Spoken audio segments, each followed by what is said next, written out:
Jet, Lemmy, and I had headed across the southwestern half of the Great Argier Desert in pursuit of the mysterious ship in which we believed the rest of the crew of Number 2 and Mitch, our chief engineer, were held prisoner.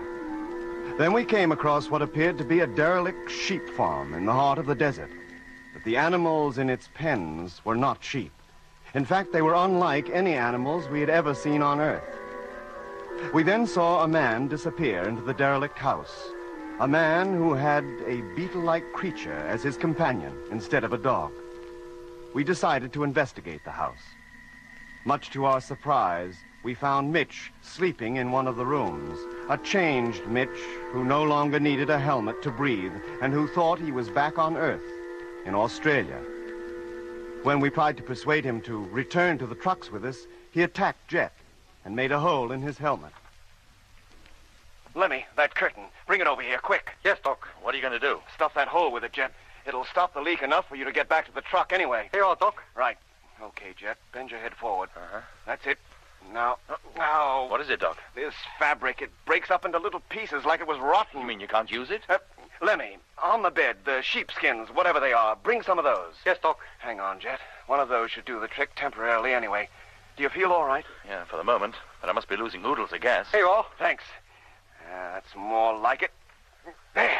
Thanks, Doc. Now you look like the Sheik of Araby. Now, let's get out of here, quick. There, in the room along the end of the passage. Hey, wait a minute. There's somebody coming. It's the geezer what owns the Beetle. And the men from out of the ship.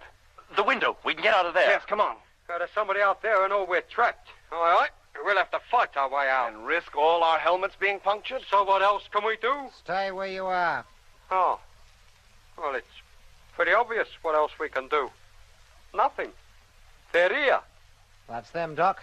Appeared from nowhere, frightened the wits out of my wife, and then began to search the house without so much as a by your leave. I see. Now, who are you? We might well ask you that. That's easily answered. I'm the flying doctor in this part of the territory. I received a report that there was a man here suffering from overexposure to the sun. I came to pick him up. If I may say so, Doctor, he's not suffering from overexposure to the sun. Who are you? My name's Matthews. Dr. Matthews. A doctor of medicine? Yes. And of space medicine in particular. Of what? Space. Astronautics. Well, that's a branch of medicine I never heard of. What are you doing here? Where did you come from? We came looking for our chief engineer, Stephen Mitchell. The man you say has had an overdose of the sun, but, well, he was fit enough when he left us. Have you ever seen these men before? Not that I remember. Mitch, what do you remember? How did you get here? That's a funny thing. I don't remember that either. Everything that happened before today seems vague and uncertain. In your condition, what else do you expect? The sooner I get you into bed and under proper medical care, the better. Sorry to disagree with you again, Doctor, but that's not the reason. Yesterday, he was one of us, and like us, he couldn't even walk around on this planet without a spacesuit. Now look at him. A spacesuit? Is that what those get-ups you have on are supposed to be? And where are you supposed to be from? From Earth? Earth, eh? What are you laughing at? Had you said Mars or Venus or some other planet, I wouldn't have had any reason to laugh. Well, this happens to be the Earth. And as for your being creatures from another planet, you don't look any different from the rest of us. Now, if this is a joke, it's gone far enough. Who are you and what are you doing here? Frightening the life out of peaceful folk. Earth, is it? And I suppose the next thing you'll be saying is that those weird creatures outside are sheep, and that beetle sitting there is a dog. And to you, too. If they're not sheep, and that's not a dog, then I've been living under an illusion for years. Now, listen to me carefully. I'm going to shut you in this room while I think about what I'm going to do with you. I shall post one of my attendants outside the door and another outside the window. I shall give them orders to yell if you make any move to escape. And if you do, I shall not restrain Mr. John Bodie here from using his rifle. Is that clear? Look, you can't keep us here. Captain Morgan's helmet is punctured. His oxygen is escaping. Then tell him to take that goldfish bowl off his head and behave like a normal human being. He can't, I tell you. The oxygen in the atmosphere is far too low for us to breathe. Is it? Well, maybe that's an illusion you're living under. Now, come on, John. And you, sir. We'll leave them here to think things over for a bit.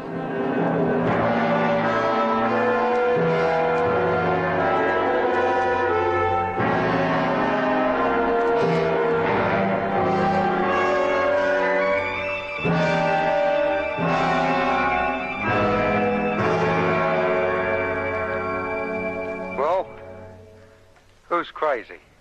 Us or them? Not us, Lemmy. Not for one moment must you imagine it's us. Well, it's me, then. He said we're on Earth, and he and that sheep farmer and Mitch act exactly as though they was. I can't even be sure that even you and Doc are what you seem anymore. Take it easy, Lemmy. We're all in this together. What is the explanation of it, Doc? What does it all mean? Well, let's begin by assuming that we are mentally stable anyway. All right, let's assume that. Well, in that case, it must be the others who are unbalanced in some way, not us. Now, look at this place. It's ancient, derelict, and in a state of decay, with pieces of some tough, fibrous material knocked together to resemble furniture. And apparently these people and Mitch believe it is furniture. To them, this place is a comfortable home. And those animals outside are sheep. That beetle-like creature, a dog. But what does all that add up to? To this, Lemmy. As far as these people are concerned, things are not all that they seem. They think they live normal earthly lives surrounded by normal earthly animals on a cattle station in the Australian bush. But, Doc, where did they come from in the first place? We can only conclude they came from Earth, Lemmy, as Whitaker did. That having been brought here and made to think they are still back on Earth, they carry on exactly the life that they were leading before they left Earth. And when did they leave it? Goodness knows. Probably years ago. Before you and I were born, as Whitaker did. Yes, Doc, but who brought them up here? And what for? Why go to all the trouble of conditioning them merely so they can then induce them to believe they're back on Earth anyway? What's the point? We may never know the answer to that one, Jet. Fact is, up to now, they've had to go down to Earth to pick up their victims. But we have come to them. And now we're here.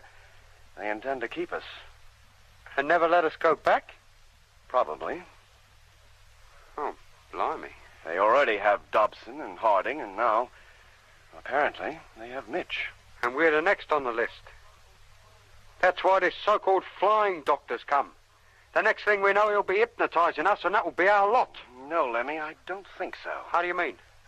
No, he's just as bewildered about us as that farmer is. I honestly think he believes himself to be down on Earth, and that, to him, we are the peculiar ones. Well, he's going to have a hard job figuring out how we got here. Mitch, too, for that matter. Well, you'll probably conclude that Mitch is a dingo hunter or a gold seeker who lost his memory, but what do you make of us?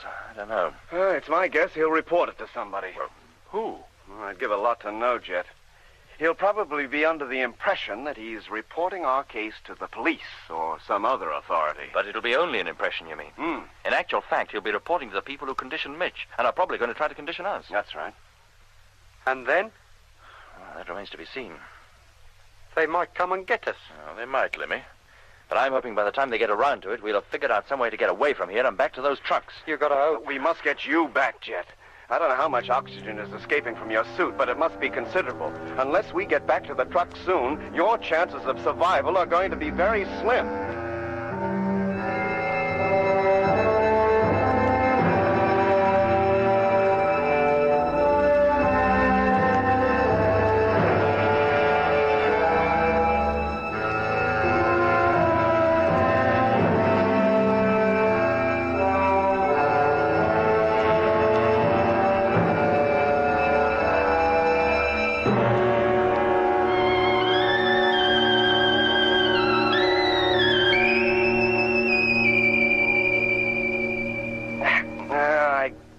Seal it any tighter, Jet. The only hope is to get you back to the trucks. Yes, Jet, guard or no guards, we've got to get you out of here. If only we knew what they intended to do with us, we might work out some plan of escape. Well, why wait? Let's get to work now. Hey, Lemmy, where are you going? Only to the door. Oh, he's still there. He was so quiet I thought maybe he might have got fed up and scarpered. Hey, you! Hey! I'm talking to you! Orders are that you stay in that room. You are not to leave it until told. Hey, Jet, Doc. What is it? That guard out there, it's Dobson, one of the crew of number 2. Dobson? If it ain't, then I'm a Martian. Are you sure, Lemmy? I tell you, Doc, I'd know that figure anywhere, the way he stands, the way he holds himself. If it is him, he might answer to his name. Always supposing he remembers he ever had a name. Dobson? Dobson, do you hear me? This is Jet. Jet Morgan of the Discovery, captain of the Mars fleet. Don't you know me? Return to the room and close the door. Oh, maybe I was wrong. That might look like Dobson, but it don't sound like him. McLean didn't sound like himself either. In In fact, he sounded very much as Dobson does now. Yeah. That same dull, expressionless voice, just like Whittaker had. Orders are that you do not leave that room. Return to it immediately. If you ask me, Jet, he's in much the same condition as McLean was, in a deep, hypnotic sleep. Not even in control of his own actions. And he doesn't want us to be in control of ours either, by the sound of things. Go back into that room and close the door. Dobson, don't you understand? I'm Jet. This is Doc, and this is Lemmy. Unless you return at once, I shall raise the alarm. Close the door, Jet. This isn't getting us anywhere. Well, if that is Dobson, he seems incapable of understanding what I'm talking about. The only things he seems to be conscious of are the last orders he was given by that flying doctor. Here, Doc. You managed to get some sort of control over McLean. Couldn't you do the same with him out there? I might, Lemmy, if I had him in the ship or even in the living quarters of the caravan. Why is it that Dobson is like McLean, and yet Mitch and that farmer and his wife appear to behave like normal people? Say, now, listen, wait a minute. Yes, Lemmy? If Doc and me rush out of this door and down the passage, I think we could overpower Dobson. And then while we hold him down, you could make a run for it. Maybe, Lemmy, but Dobson's bound to start yelling for help, or at least to give the alarm that we're trying to break out. Well, what does that matter, so long as Jet gets back to the trucks? And if he doesn't get there soon, he's never going to make it. Yeah, it might be worth the risk. No, Doc, no. The others are bound to come running in. But you'd be well on your way by then, and that's the important thing. Once you're away, Doc and I would have a better chance of making a break later. Yes, Jet. But stupid for you to remain here while there's the slightest chance of your making an escape. Suppose they decide to keep us here all night and all tomorrow as well. Our suit cylinders carry only 2 days' supply of oxygen, and you must have used at least half of yours in the last 2 or 3 hours. Yeah, but how can you expect me to go running off to safety and leave you and Lemmy here to face the music alone? Because with both our suits still intact, we got a much better chance of survival than you have. If you stay here, you've got no chance at all. Come on, Jet. Let's give it a try at least. Now, what do we do, Lemmy? I'll tell you. We fling open the door, Yeah. run down the passage, and jump on him before he realizes what's happening. Uh-huh. You could bet your life that as soon as the other bloke guarding the window hears all the commotion, he'll come running over here to see what it's all about. Then Jet hops out the window, makes his way over the sand dunes to the trucks, and bobs your uncle. All right. And if I make it, I'll call up Frank and get him to head this way with all Never the... mind what you intend to do when you get there, mate. Get there first. All right, Lemmy, all right. All right, that's settled then. Now get over to the window and watch the other guard, who I'll lay 10 to 1 is holding. Yeah, more than likely. Okay, let's go. We'll open the door wide, Lemmy, but keep close to the wall and out of sight. Right. With any luck, Dobson will be coming walking down the passage to see what's going on. I gotcha. As soon as he gets close enough, I'll signal. Right. Then you go for his legs. If he doesn't begin to yell, then you yell for him. Good idea. Make all the row you can. Okay, Doc, now you all set, Jet. Yeah, Lemmy. And let's open the door for the No, start. I'll do that, Lemmy. You get up against the wall, and I'll... Oh. All right, gentlemen. On your feet. You're coming with us. Oh, let's put pay to that little idea, isn't it? Come along. We're taking off almost immediately. Where to? Our orders are to take you with us, and orders must be obeyed without No question at all times. Blimey, he's at it now. Where's Mitchell? What have you done with him? He's already on his way out to the plane. Plane? That thing out there is the funniest plane I've ever seen. Now, come along. We have no desire to harm you, but if you're troublesome, remember that Mr. Bodie is walking just behind you and that he's carrying his gun. Isn't that so, Mr. Bodie? Yes, Doc. Now, away you go. My 2 attendants will walk either side of you, and Mr. Bodie and I will walk behind you, as far as the plane anyway. Now, get going.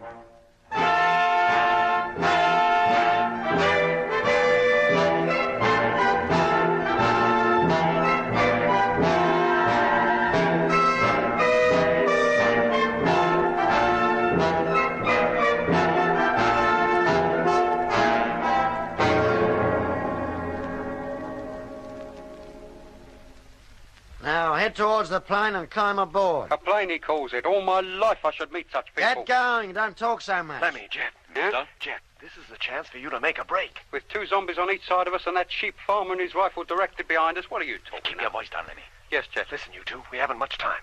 In a minute, the house will be directly between us and the trucks. As soon as we get halfway to that sphere.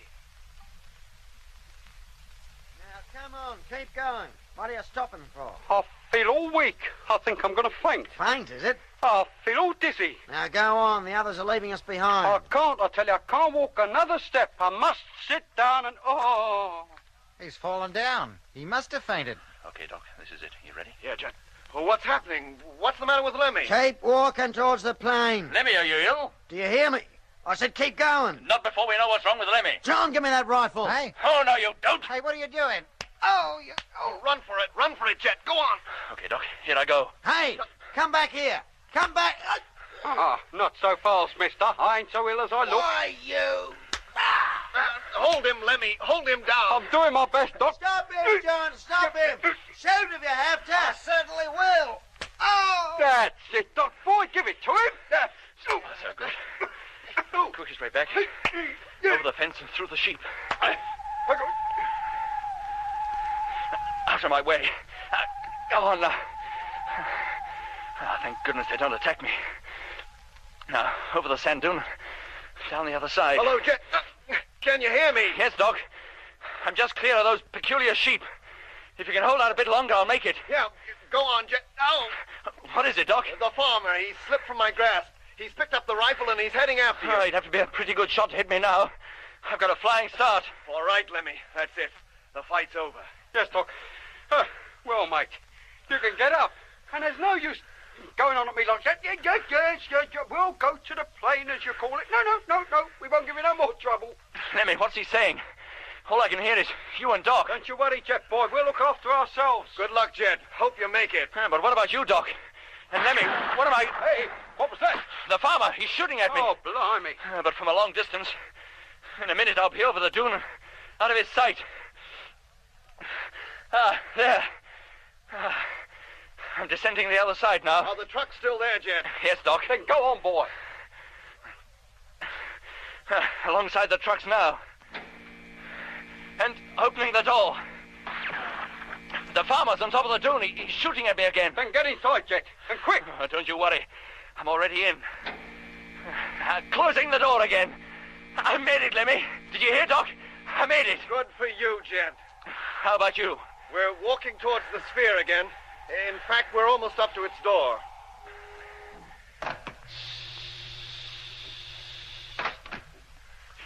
Well, I'm in the driving cabin now. Removing my helmet. There. How far are you from the ship now? Almost up to it, Jet. Try and stall them. I'm going to drive over there. Then you'd better hurry up, mate. They're just pushing us through the doors now. I'm just mounting the dune. I'll be up on the ridge in just a few seconds. Lemmy, did you hear me? Lemmy, answer me. I'm at the top now and I can see the ship. Good grief. It's taking off.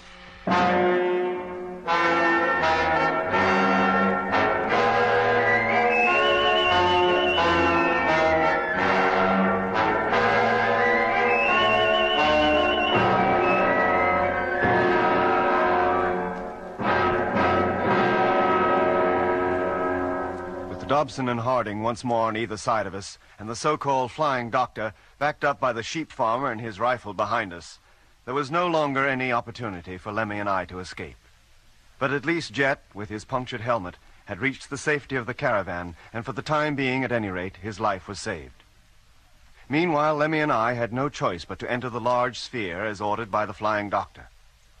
Although the craft was spherical in shape outside, it was cylindrically shaped inside, with circular walls and flat roof and ceiling. Joining the center of the floor and ceiling was a large pillar, about 4 feet in diameter. Once the entrance to the ship had been sealed, Dobson and Harding seated themselves at the control table and began to manipulate various levers. Almost immediately, a deep, almost musical vibration started up beneath our feet, and we felt the ship take off. A few moments later, the doctor came over to where Lemmy and I were standing near the pillar in the center of the cabin. Dobson, open the door to the upper cabin, will you?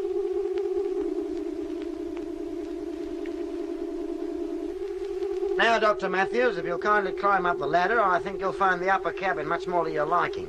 And you, Mr. Barnett. What, me? Go up there? That's what I said, didn't I? But what about Mitch? He's one of us. Where's he going? He's stopping down here with me. Oh, he is he? Well, I expect he'll have something to say about that. About what? Mitch, this bloke is trying to separate us, to get Doc and me to go to another part of the ship while he keeps you down here. What's wrong with that? You think I want to travel in the upper cabin alone with a couple of crazy loons like you? Mitch, boy, I'm Lemmy. This is Doc. Your old crewmates of the Discovery. Of Luna. I never clapped eyes on either of you before. You never... Now, listen, Mitch. Doc, Jet, and me risked our lives trying to find you. I tell you, I don't know what you're talking about. Doc, you talk to him. Oh, there's no point, Lemmy. You'd better go up, as the doctor here says. Very well, if you say so. When you get up, you can take your helmets off. There's enough oxygen up there for unconditioned personnel like yourselves to breathe. Unconditioned? And hurry up. I have to close this door before I can open the other. That's it. Thank you.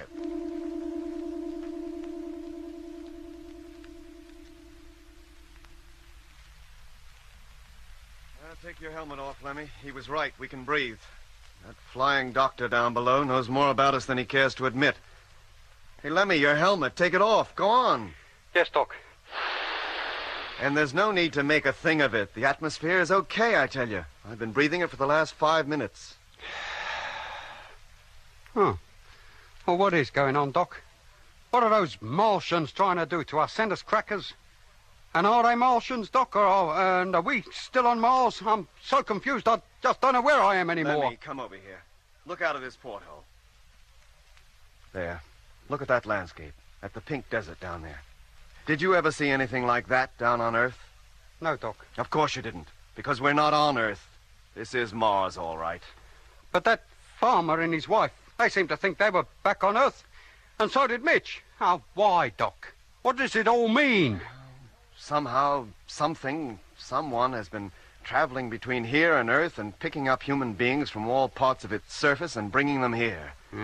And on the way back, they've been conditioned so that it's not only possible for them to live in the Martian atmosphere, but for them to believe they're still living normal lives back on Earth. I see what you mean. There are even animals here for them to raise. Oh, they're not sheep, but they think they are. They even think another type of Martian animal is a dog. And what about that flying doctor down below? What is he? He seems to know what's going on all right. Why else would he put us in this special oxygenized chamber? Hey, and why does this ship carry a special oxygenized chamber suitable for Earthmen like ourselves to live in? Yeah, that's a point. Here. Do you think this is one of the Martian ships that goes to Earth to pick up victims? I doubt it, Lemmy. It hardly seems big enough for that. Well, unless it were carried in a bigger ship, which waited above the Earth while this one and others like it made the descent down to the surface. Hey, Doc, look down there. What? We seem to have left the desert behind. We're flying over greeny brown country now. Yes. Well, we've been traveling in a northwesterly direction. So this must be the Mare Erythraeum. The what? The dark region south of the Argyre Desert. Oh, yeah. Hey, look, there are buildings down there. What? Yes, Doc, like a couple of square boxes. Yes, Lemmy, and there's another one over there, and another. And the ground, it's cultivated. Cultivated? Yes. And those box-like buildings must be the homes of the people who look after it. Earthmen, you mean? Brought here from Earth and put to work as farmers. If there are thousands of Earthmen and women up here, as I think they are, then they have to have food. Somebody has to grow food for them, and probably for their masters, too. Yeah. Oh, they seem to have things pretty well organized up here, don't they? Hey, look. There's another canal down there, directly below us. Yes. We seem to be following its course. Where does it lead to? And when they get us there, what do you think they'll do to us? I can't imagine. Well, they'll never make a farmer out of me. I know that. I don't doubt it, Lemmy. Doc, why haven't they conditioned us? Like they have Mitch. Well, they did try to condition you, Lemmy, twice. Yeah, but why not you? Well, maybe because I'm not a good subject. At the medical college, even the director of the Department of Hypnotic Medicine failed to put me to sleep. I just didn't react. Go on. Yeah. Hey, what would happen if you were back on Earth and you had to have an operation then? Well, they'd have to use anesthetics. I've heard of people like that, Doc, but I didn't realize you were one. Well, yes, I am. And that's probably why, of all of us, I'm the only one that's not been affected by orange lights or sleep-inducing sounds. Then from now on, I'll stick close to you. And then if I start hearing that weird noise, you can help me. Hey, Doc, listen. Huh? Am I imagining things, or do I hear it now? Yes, Lemmy. You do. And so do I. Oh, blimey, Doc. They're at it again. Now, Lemmy, keep calm. Tell yourself that whatever happens, you will not go to sleep. Yes, Doc. Whatever happens, I will not go to sleep. Whatever happens, I will not go to sleep. Whatever happens, I will not go... Lemmy, walk up and down. Stay on your feet and keep moving. Yeah. Yes, Doc. What are you doing? To keep you awake, Lemmy. Now, don't go to sleep. It's all right for you, Doc. It doesn't seem to affect you. And I'm going to see that it doesn't affect you either. Now, come on, start walking. Come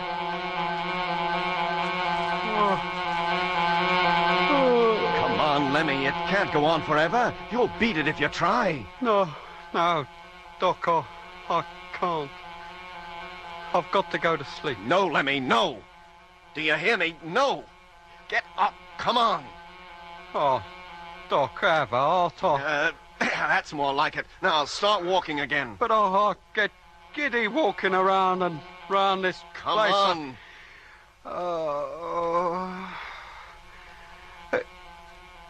Oh. Feeling better? Yes, Doc. Oh, I think so. That noise seems to be going here. It's dying away. Well, keep moving just the same. Yes, Doc. And I don't feel half so tired now. Good. I think you'll beat it, Lemmy. It didn't work this time, did it? No, Doc. it had no effect on me at all. Well, I wouldn't go that far. Oh, I'm immune, like you. Now, Doc, now what did I tell you? All you need is willpower. Calm down, Lemmy. I'll show 'em. Lemmy. Try and make a Whittaker out of me, would they? Lemmy. Yes, Doc? I think we're going to land. I'm sure we are. Come on over to the window. There. Now, what did I tell you? Crikey, Doc. The Eye of Mars. Huh? The place where lots of the canals meet at one point. Like the spokes of a wheel. But when we looked at it through the televiewer a couple of weeks before we got here, it looked just like an eye. It's the Lacus Solis, Lemmy. The Lake of the Sun. Why are they bringing us here? How should I know? Hey, wait a minute. Look down there on that oasis. The green patch. Another city, but a huge one. Much bigger than the one you got lost in. And there's no doubt about it, Lemmy. This is where we're landing. And what happens to us now? And what about Jet? Stuck back there by that farmhouse with only a Whittaker McLean for company? I don't know, Lemmy. We can only wait and see. This planet without a spacesuit.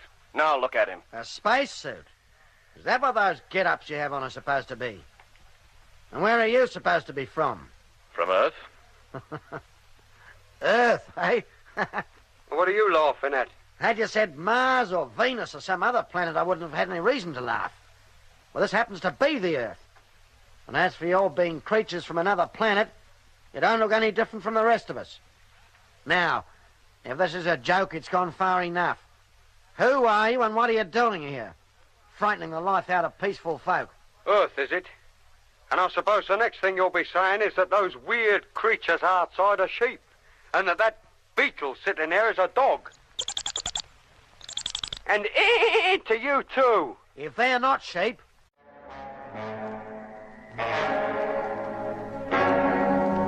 Jet, Lemmy, and I had headed across the southwestern half of the Great Argier Desert in pursuit of the mysterious ship in which we believed the rest of the crew of number 2 and Mitch, our chief engineer, were held prisoner. Then we came across what appeared to be a derelict sheep farm in the heart of the desert. But the animals in its pens were not sheep. In fact, they were unlike any animals we had ever seen on Earth. We then saw a man disappear into the derelict house. A man who had a beetle-like creature as his companion instead of a dog. We decided to investigate the house. Much to our surprise, we found Mitch sleeping in one of the rooms. A changed Mitch who no longer needed a helmet to... Who are you? My name's Matthews, Dr. Matthews. A doctor of medicine? Yes, and of space medicine in particular. Of what? Space, astronautics. Well, that's a branch of medicine I never heard of. What are you doing here? Where did you come from? We came looking for our chief engineer, Stephen Mitchell. The man you say has had an overdose of the sun, but, well, he was fit enough when he left us. Have you ever seen these men before? Not that I remember. Mitch, what do you remember? How did you get here? That's a funny thing. I don't remember that either. Everything that happened before today seems vague and uncertain. In your condition, what else do you expect? The sooner I get you into bed and under proper medical care, the better. Sorry to disagree with you again, Doctor, but that's not the reason. Yesterday, he was one of us, and like us, he couldn't even walk around on the... Along the end of the passage. Hey, wait a minute. There's somebody coming. It's the geezer what owns the Beetle. And the men from out of the ship. The window. We can get out of there. Yes, come on. There's somebody out there who know we're trapped. All right? We'll have to fight our way out. And risk all our helmets being punctured? So what else can we do? Stay where you are. Oh. Well, it's pretty obvious what else we can do. Nothing. They're here. That's them, Doc. Appeared from nowhere, frightened the wits out of my wife, and then began to search the house without so much as a by your leave. Well, I see. Now, who are you? We might well ask you that. That's easily answered. I'm the flying doctor in this part of the territory. I received a report that there was a man here suffering from overexposure to the sun. I came to pick him up. If I may say so, Doctor, he's not suffering from overexposure to the sun. Breathe, and who thought he was back on Earth, in Australia. When we tried to persuade him to return to the trucks with us, he attacked Jet and made a hole in his helmet. Lemmy, that curtain. Bring it over here, quick. Yes, Doc. What are you going to do? Stuff that hole with it, Jet. It'll stop the leak enough for you to get back to the truck anyway. Here you are, Doc. Right. Okay, Jet. Bend your head forward. Uh-huh. That's it. Now. Now. What is it, Doc? This fabric, it breaks up into little pieces like it was rotten. You mean you can't use it? Lemmy, on the bed, the sheepskins, whatever they are, bring some of those. Yes, Doc. Hang on, Jet. One of those should do the trick temporarily anyway. Do you feel all right? Yeah, for the moment. But I must be losing oodles of gas. Here you are. Thanks. That's more like it. There. Thanks, Doc. Now you look like the Sheik of Araby. Now, let's get out of here quick. There, in the room